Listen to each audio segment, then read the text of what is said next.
In front of me is Xiaomi 13 Pro, and today I would like to show you how you can rename it. First of all, go into Settings and tap on About Phone at the top. Now choose Device Name section and type in wherever you wish to. I will go with Snow.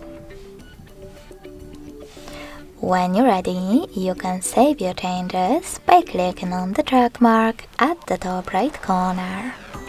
In order to discard them though, click on X at the top left one. I will go with Save though, so when I click, as you can see, name of my Xiaomi has changed. Thanks so much for watching. If you enjoyed this video, smash that like button, comment and subscribe. Bye!